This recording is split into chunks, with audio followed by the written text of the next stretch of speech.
Hey there, guys. This video is going to be a response to Anime Renee, who made a video, I don't know, a couple of days, a week or so ago, talking about a class that she attended where things kind of went awry. I'll leave a link below in case you haven't seen the original. I encourage it. But to jump into the substance of your question, your desire for feedback, if I could say a couple of things that might have helped the situation go a different direction.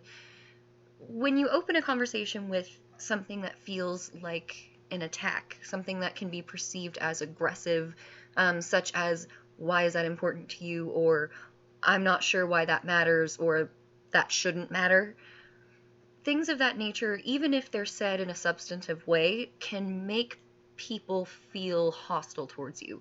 They're already on the defensive. They're not going to take your argument at face value because they've already decided they don't like you. It may not be rational, but that is how people work, especially in a face-to-face live setting. So that's number one. Number two, you make the assumption, or you rather put forward the argument, that intelligence should matter more than diversity.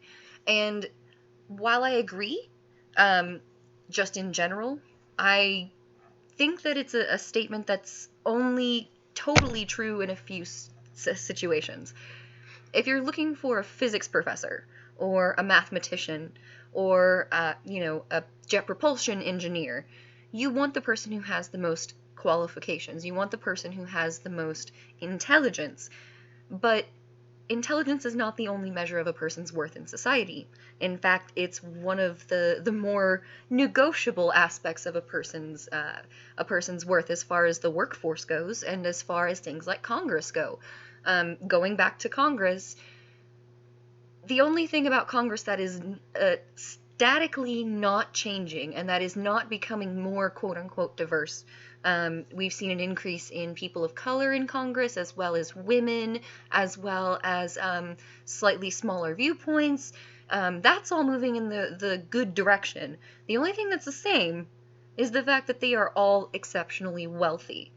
That's a conversation that I find much more fulfilling and fascinating to be having in that class versus, well, I don't know why it matters why there are so few black people in Congress. It's just a matter of perception and the way that you come off to people. That being said, I totally understand having conversations like that and getting people riled up. I found that the old adage is very much true. Religion and politics are very personal, and it's very difficult to separate yourself from the policies that you're trying to make an argument about. And for people who aren't used to doing that, it's especially difficult. So just in general, you're going to get emotional responses on those issues, and you should just generally be prepared for it. Again, unless you're in a philosophy class or a religious seminar talking about things of that nature.